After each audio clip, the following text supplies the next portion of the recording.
Well, this is so exciting. We are welcoming in a brand new year of Torah reading. We have met. Did we meet? I think we met, sure. We met in the new year between Rosh Hashanah and Yom Kippur. But there's always a few weeks where we're still finishing off the old cycle.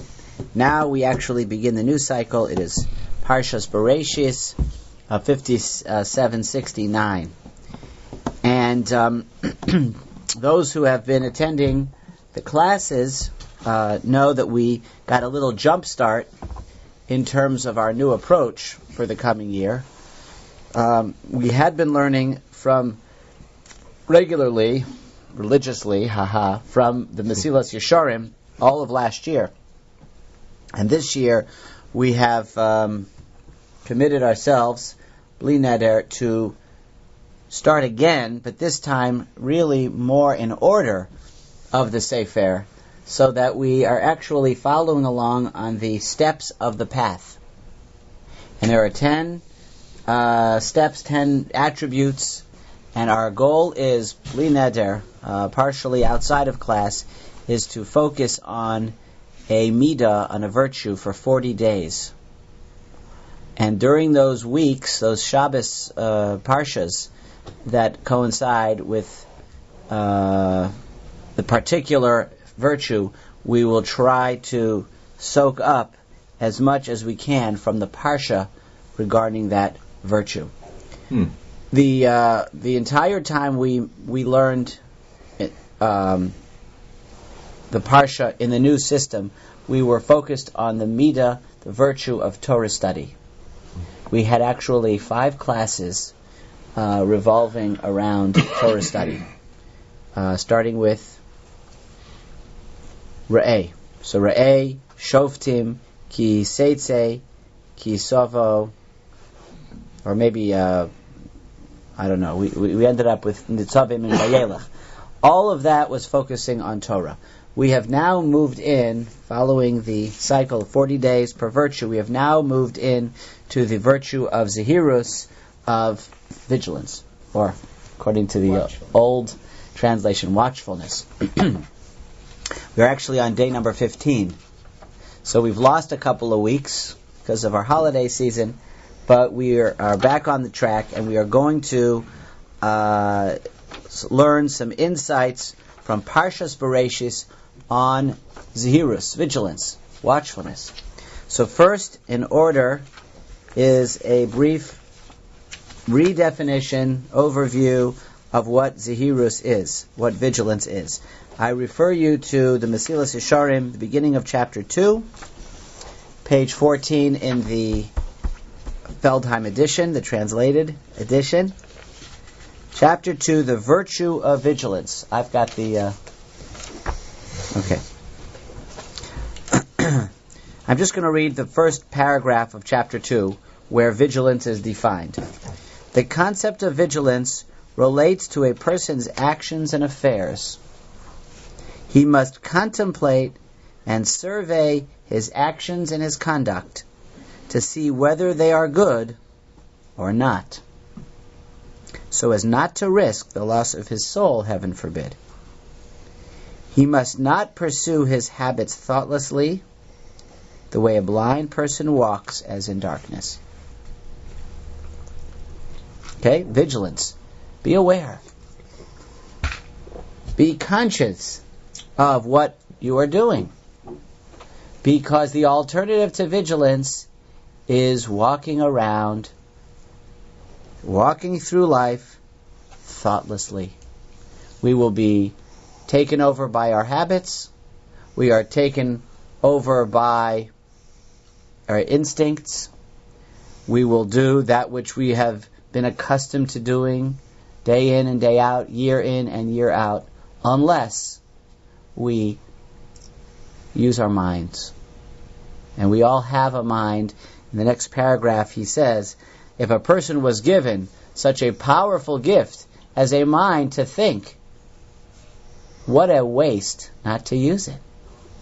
And human beings are totally comfortable and capable of living through life awake but not really thinking. We are totally capable of doing that. And what happens is we end up doing come what may. Now, what we'd like to do in this class in Parshas Bereishis, from a very religious point of view, and I would add mystical point of view, from the writings of Rabbi Luzzatto in a smaller, more obscure composition. I only know about it because it's printed in the back of this edition of the Mesilas Yesharim, the Hebrew edition of Path of the Just. And I had only looked at it first this year on Rosh Hashanah. So I found some fascinating insights from Parshas Bereishis, which is really going to drive home the point of zehirus. In other words, the question that we're going to explore today is, why does it matter so much whether we are vigilant or not? What's wrong with walking through life, what the author calls thoughtlessly? So what? I still have a good life. Why is it imperative that we be vigilant and thoughtful about what we do? So that is our goal for today. I just wanted to add a little bit more to the definition of vigilance by quoting from the beginning of chapter 3, which is the elements of vigilance. Rabbi Luzzatto always defines first a concept, and then he gives fleshes out more practically what this looks like. So he says, what does vigilance look like? He says 2 methods are necessary for one who wishes to oversee his conduct, i.e., live with thought. On the one hand, he must ponder what constitutes the true good that a person should choose and the true evil that he should flee from. Part 1 is, let's get a working definition of good and evil. On the other hand, he must see if his own deeds are good or evil. Part 2 is assessment of one's own deeds and paths vis-a-vis that definition that he set. This applies both to deeds at the time of their performance and to deeds performed in the past. And the way one does that assessment is twofold. One learns how to think while he's doing, be aware of his decisions as he is making them. And number 2, one takes time to reflect and review his past deeds. One gets into the routine of doing that ideally every day. And being able to do that instant replay in one's mind and say, I see what I did. I remember now the way I was talking to so-and-so. I wasn't very nice, was I? That's a part of vigilance. That's the review mode. There's the active mode. I don't just do things. I don't shoot off my mouth. First I think about what I'm going to say before I say it. That's the active mode. And then there's the review mode. I think back over my day and I ask, how did I do today based on my definition of good and evil? All right. Just again, we will be discussing vigilance for the next several weeks with God's help, and so just again to refresh the definition of what it is. And now we dive in to Bereishis, the deepest of all the parshas of the week.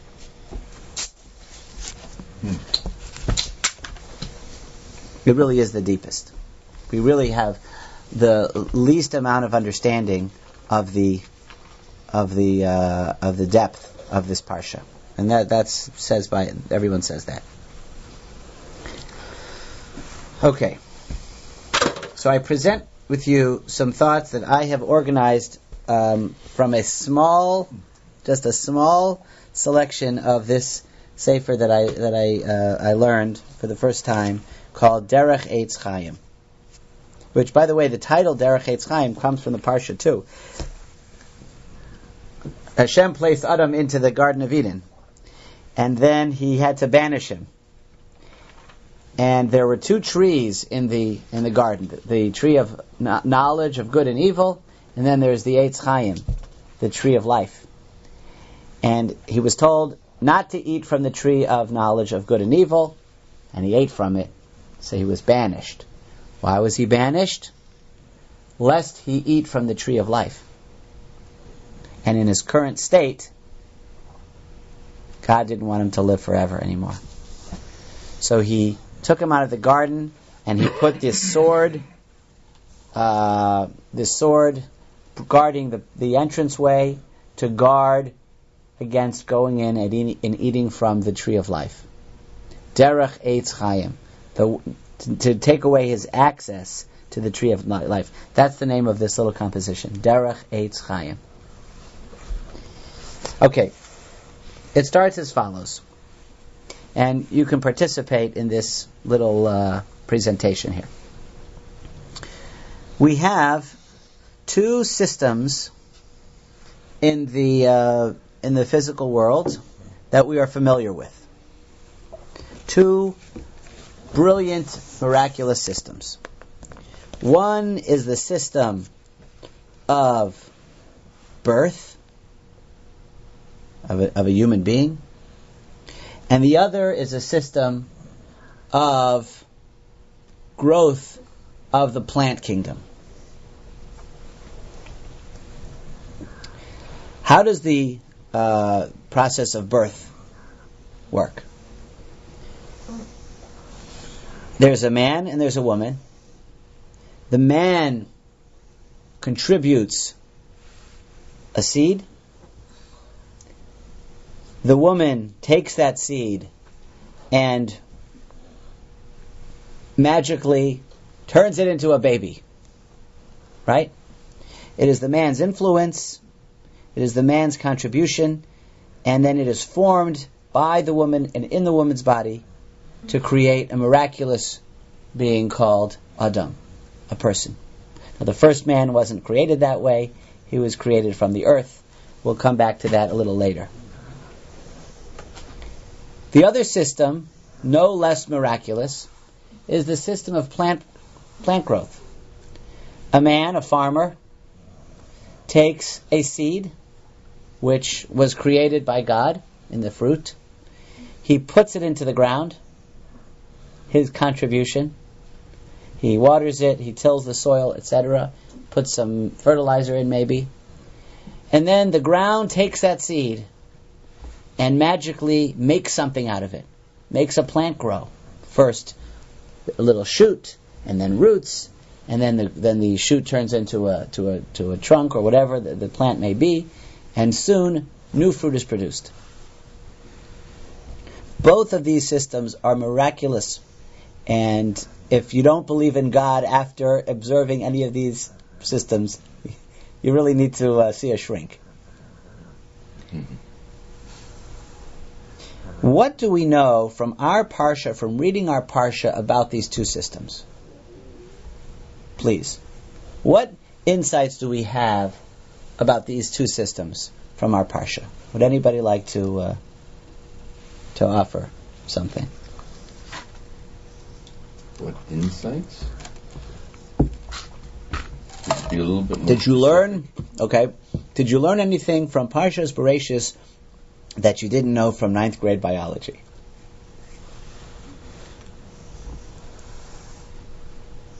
Yes, I think so. 9th grade biology, Hashem was not involved. We didn't, I don't recall studying that God created the heavens and the earth. So that really is the initial introduction into life. The original life as we understand it. And I didn't really describe that part. I just described the systems themselves. I really described them almost like a 9th grade biology book would. I said that a thinking person would come to the conclusion that there must have been a God, but that was an afterthought. The system itself of both birth and of plant life is pretty much as we observe it. But there's something that we learn in the Parsha that radically alters our understanding of these systems. Well, when you were describing them, and also in the Parsha, it makes a point that man is involved. Mm-hmm. Which he is. And I wasn't referring to the original creation where both man was formed by God from the earth, or that God formed the trees and the grass and whatnot, but only from then on. Yeah. And that's the way it's described, and that's the way we learned about it in biology. Well, we learn good and evil with the story of Cain and Abel. All right, that's it, but that's getting off into a different realm. That's just about these two systems. I think the only thing that we know in the Torah that we don't know from a biology book is that these systems are infinite. In other words, they don't really have a beginning and an end, per se, because God talks about the world coming into being as an ongoing process. Not that He created the world, but that the world is being created or recreated every minute that we're alive. And I think normally when you think about systems like this, you think about a beginning and an end. I don't think that. I mean, if you're looking, I'm kind of reaching here a little bit, but you're getting. It is inside, and it's actually. I'm not even going that complicated. Okay. I'm actually going on the very and the simple story level, or the very process level. Yeah. Shua, do you have anything to say? I mean, all I was going to say was really mentioned already, that the first time it was not the study process. It was Hashem created the Adam the way he is, and created the plants the way he is, and then the process happens from there. The initial act wasn't from the process. Okay, that's true. But again, that's we're starting after that. Yeah. But I think we need just to refresh our memory a little bit. So there's the story of Adam and Eve in the Garden of Eden, and then there's the story of the serpent and enticing them to eat from the forbidden fruit, and then they're cursed. What are these curses? Exile. But specifically regarding these systems. Man has to eat from the ground. He has to toil to something. Mm-hmm. Serpent will crawl at the dust, and woman will bear children. Woman will bear children. She would have borne children beforehand, but she will bear children in pain. She will suffer, and she will have pain in childbirth. How were children born before that? Interestingly enough, were Cain and Abel born before or after Adam and Eve were banished from the garden? After. Why do you guess after? Just sequentially. Because it came after. Because everything happened in one day. How could they have been born beforehand if Adam and Eve were created and that day they were banished? So clearly the boys must have come after the move. Well, before they were banished, though, birth took place just like that. So the answer is it happened before. It happened before. But it happened without pain and suffering and pregnancy. How do we know this? How do we know this? Because Rashi tells us, now you have to believe Rashi, but Rashi says, where is Rashi so I don't mix up?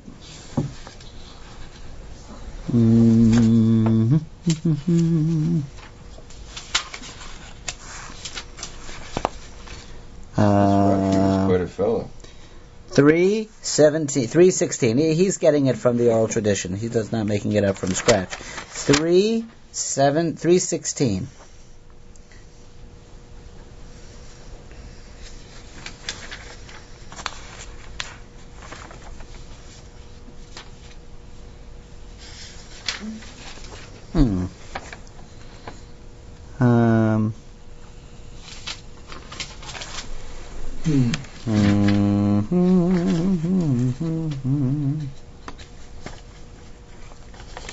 You sure you found it? The footnote refers to this foreknow. What does he say? Well, as she's being cursed?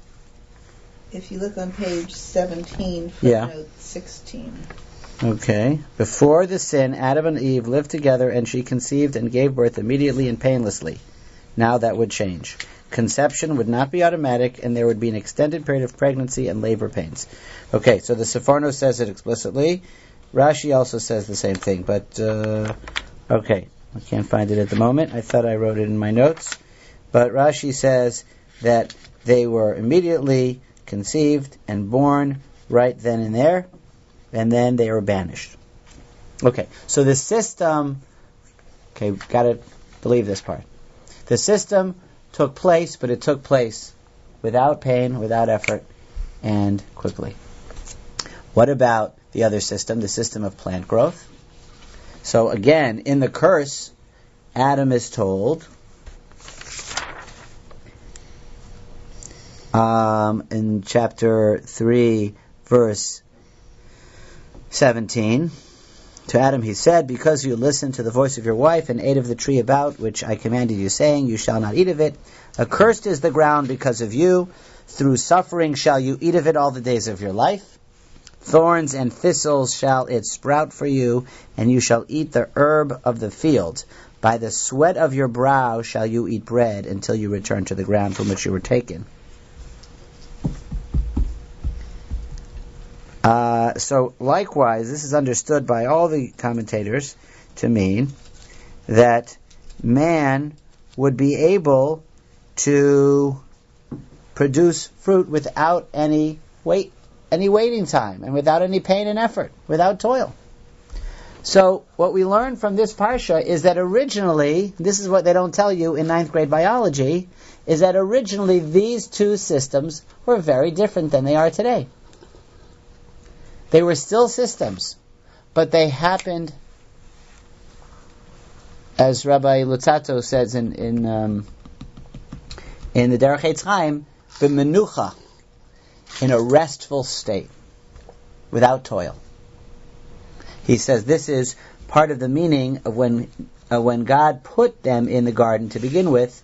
It says, "Vayanichehu began Eden la'avda u'lashamra." He placed them. He uses the word place, not lasim. Okay, this is a Hebrew thing.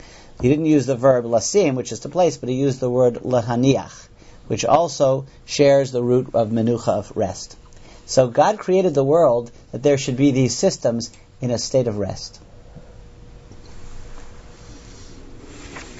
Now, but again, in both systems, so you might ask the question, well, why did he make the systems all together? Why didn't he just, like poof, here's the baby, or poof, here's the fruit. Why did he even have to employ the systems at all? So the answer is, and we'll see this a little bit more clearly, because this is really where it comes in to our lesson. Hashem wanted there to be involvement of the man.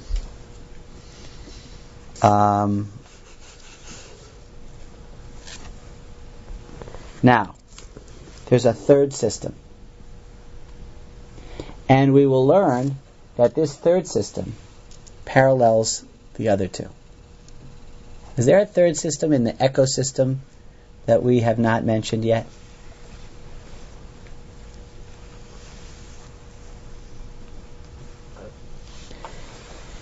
This third system is in the spiritual the soul world. Yes. What is the system that God envisioned for man? Well, he placed God. It says that he created Adam. What was the original plan? To live forever. What should he do all day? If she didn't have to bear children with pain, and so she didn't have to take any childbirth classes, he didn't have to go to work, what would they do all day long? He studied with the sequel of Rabbi Goldberger. He would go to Parsha class, but it wasn't a lunch. It wasn't a lunch. Yeah, it was still lunch and learn. He ate lunch. But what they would do? Okay, where's the verse that says? And then they could pull down and lunch while they learn. Vayikach, this is 2:15. Vayikach Hashem Elokim es Adam. Hashem took man. Vayanichehu v'Gan Eden. He placed him in Gan Eden. Again, using this word vayanichehu, the restful processes. La'avda u'l'shamra. Translated, to work it and to guard it. So everybody makes an association with the way things are today. And Adam had his hoe and his pickaxe, and he would be tilling the soil. And he would guard it. He would stand by and make sure that the ravens didn't come, or the crows didn't come and eat the fruit of the garden, right? No. If you look at the footnote to 15 to 18, Man in the Garden, page 13, Adam was placed in the Garden of Eden to work it and to guard it. The Midrash interprets this allegorically, since the Torah mentioned above that the trees of the garden grew of their own accord, and the river provided the necessary irrigation. Rather, Adam was to work the garden through the study of Torah and the performance of positive commandments, and to guard it by refraining from forbidden activities. This means that man's task in this world is to serve God. If he does that, then his material needs will be satisfied, as Adam's were in Eden. For to think that only physical exertion can bring success is to believe in an illusion. So this is how the Derech Eitz Chaim explains the original intent of man in this world. Truly, man was to do some kind of work. We know that man is called Adam, and Adam shares a common root with Adamah, the ground. Just as the ground catches the seed and takes that seed and works its magic like we described before, with or without pain or suffering or toil, but it does something. It takes that initial seed from God and converts it into something beautiful. Just like the woman takes that seed and nurtures it and miraculously turns it into something beautiful, Adam was to take the influence from above, the spirit, the soul, the Torah that God gave him. He would process it through his being and turn it into something beautiful, or better yet, turn himself into something beautiful. That's why he is Adam. That's why he's ground-like, because he takes the seed and he turns it into a beautiful plant. He himself needs to be developed. He's got this rich potential. He's got this soul. He takes the influence from above and he turns it into a beautiful plant himself. That is what that's what man's job was to be. It would be a completely spiritual existence, meaning he was a body, but God would help take care of his bodily needs with menucha, with rest, while he would be involved in tilling the spiritual soil. That is the way it was supposed to be. And indeed, in Derech Hashem, a sefer that we quoted many times in the past, he explains this quite clearly. Yes, there was still a force of good and a force of evil, and he would have to make some choices, but it was easy to make those choices. When Adam was first created, he was precisely in the state composed of two equal opposites, body and the soul. His environment contained both good and evil, but he was balanced. The appropriate thing for him to have done would have been to choose the good. Had he done so, his soul would have overcome his body, and the spiritual would have dominated the physical. He would have then immediately attained perfection, and it would have remained with him forever.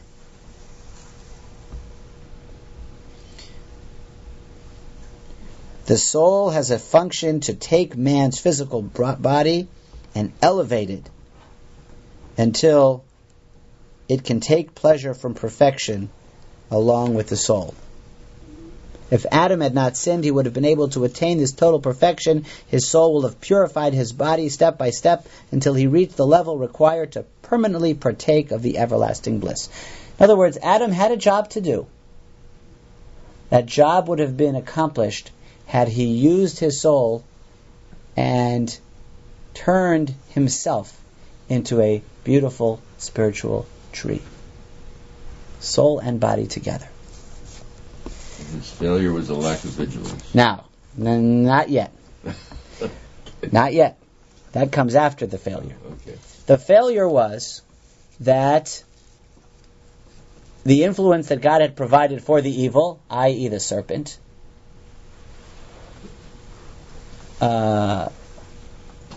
made his influence upon Adam and Eve, and they followed his advice. When that happened, there went all of the rest. The menucha. No more menucha. There went all of the ability to accomplish the task easily. Suddenly, it became a long, arduous task to make these systems work.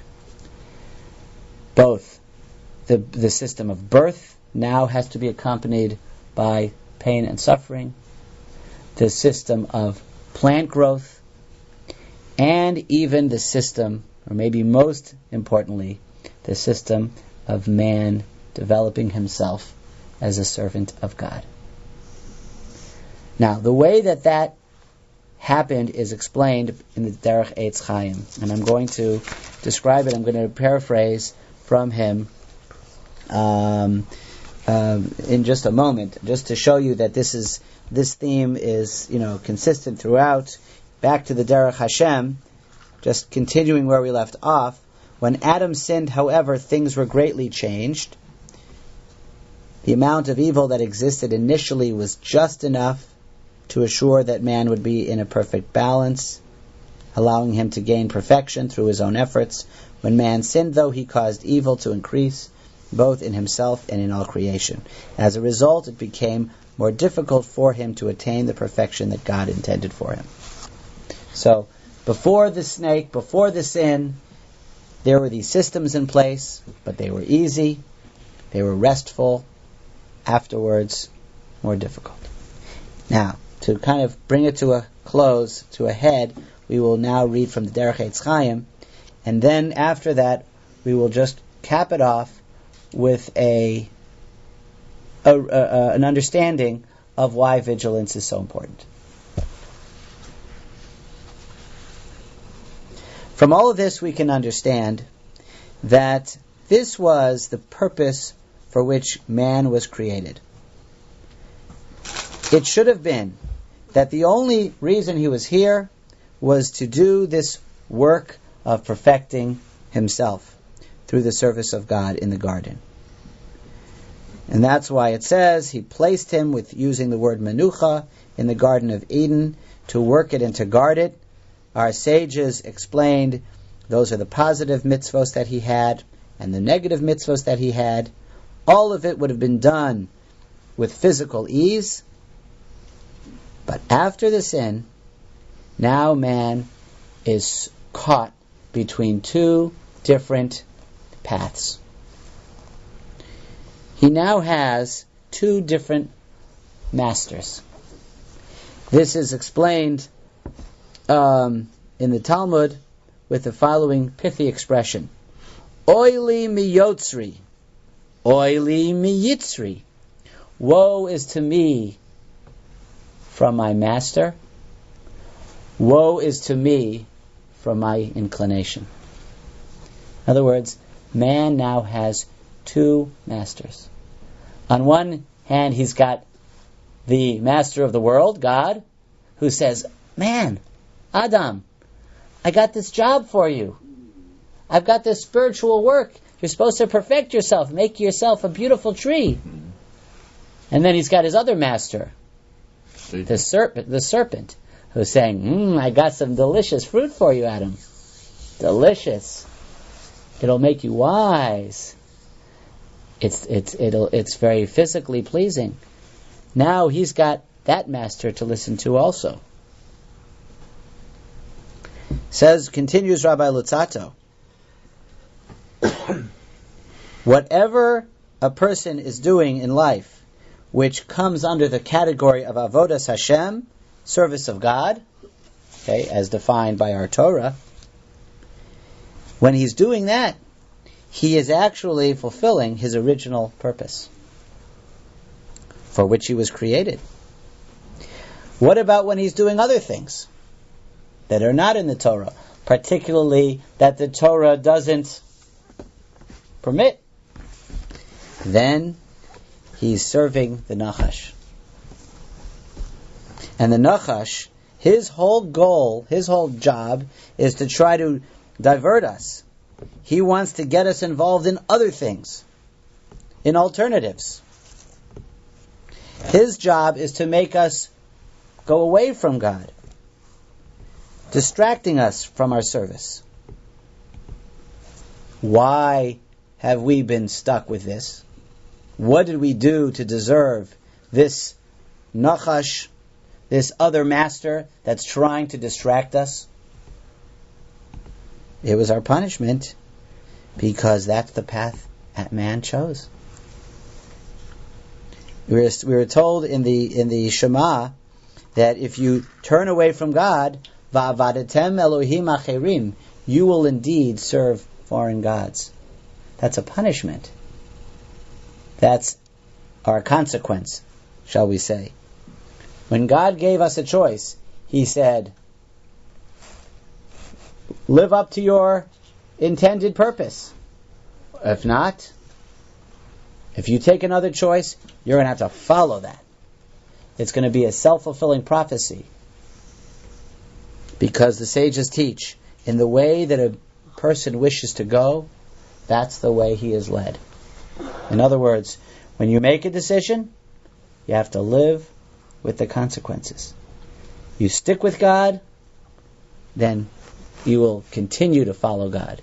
You turn away, you find another path, an alternative, you listen to the other guy, and then you will find yourself following him more and more. And that is the way man resulted after this decision. That's basically what he says. We've got these two masters. It's the consequence of that first choice that man made, Adam made. Let's not get into the question about why do we have to suffer for his decision.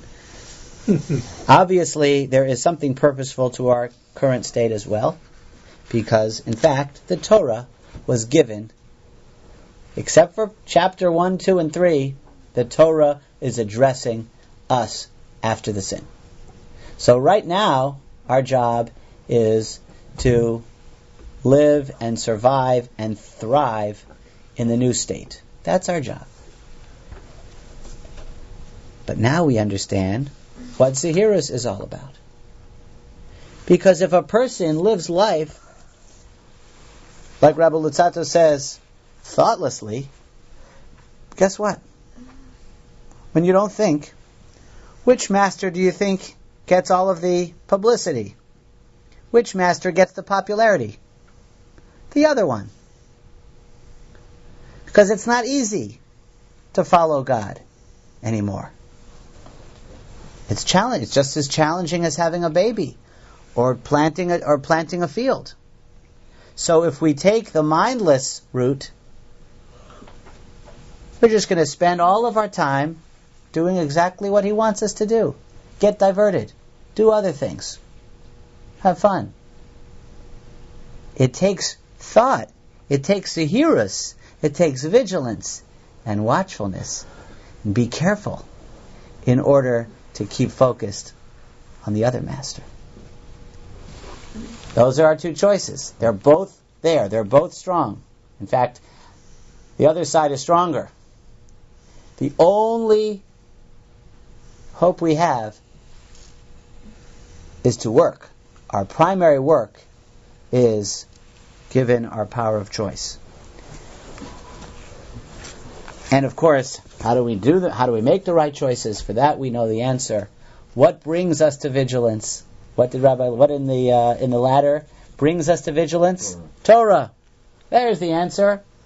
Here we are starting to read bereishis again. We just celebrated the completion of the Torah and the beginning. We celebrated the starting of the Torah. In other words, as long as we have our Torah to look at, to guide us, and as long as we commit ourselves to use our minds to follow that Torah, we're on the right path. But that is the crucial step of zehirus.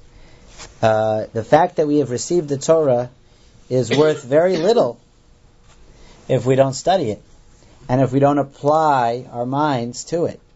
And it's not just to the study of the theoretical, what's written here, but it's applying it, like Rabbi Luzzatto says, applying it to myself. What are the goals that I should set for myself given my particular state, my particular stage? What should I be doing? What are the positives? What are the negatives? And then, how am I doing? It sounds like you're saying that this is an intellectual process, and I guess I would argue that this is more an act of the heart than an act of the brain. You said the same thing in a previous class, I remember. I was listening to it on the CD. But I go back to the Shema. Yeah, you said that there too. I know, but I that's what got right, you're me. right. That's what motivates me. You're right. If I rely on rationalizing things, I can make bad choices. I'm not talking about being a philosopher. I'm talking about studying Torah. I'm talking about, as Rabbi Luzzatto is going to teach us, vigilance requires a daily accounting. You know what it really requires? You study Torah regularly, and you also keep a log. That's what it requires. You keep a log. If you want to remember something, keep a log. Make just like we do for our grocery list. Make a list of the things you need, and then when you're in the store there, check it off. Did I get the cucumbers? Did I get the milk? Did I get the eggs? You got to do the same thing for zehirus. Make a list. These are the things I need to be trying to do. These are the things I need to be trying not to do. Check them off every day.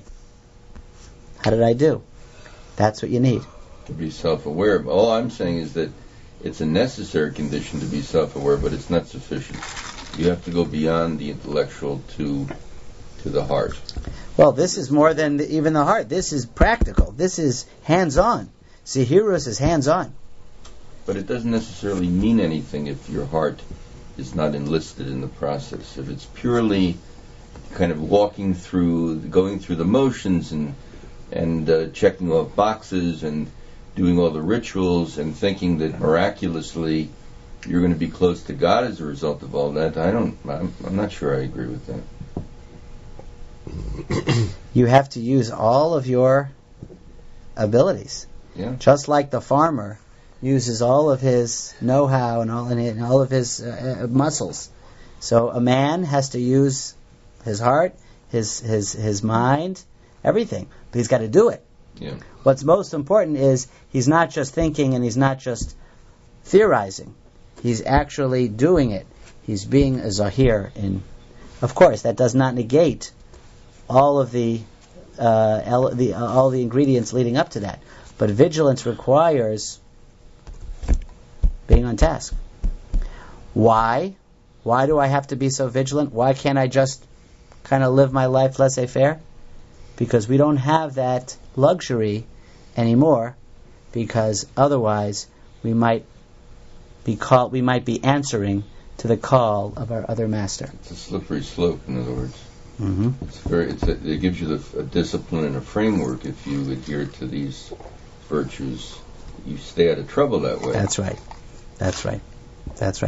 I've always thought that the Mesilas Yesharim is not so much teaching us new commandments, he's giving us the skills, the life skills, to be able to follow those commandments. Yeah, and in zehirus, you see it very, very clearly. As we continue to move on, we'll really see how to implement zehirus, and it's so urgent, because because we're living as our Parsha teaches us, we are living our life with two masters, and one of them gets the upper hand, particularly if we are being mindless about what we do. So, welcome back to all of us to the new cycle of the Torah. It's extremely invigorating to start again at bereishis, and we look forward this year, once again, really to engage in this process of following the Mesilas Yesharim in an extremely practical, moving, and effective, and fully engaging way, as the Torah was meant to be learned. Thank Thank you. Thank you for listening to Torah Media Atlanta. Won't you consider making a donation to help support this important work? Just go to TorahMediaAtlanta.com and click on the donate link.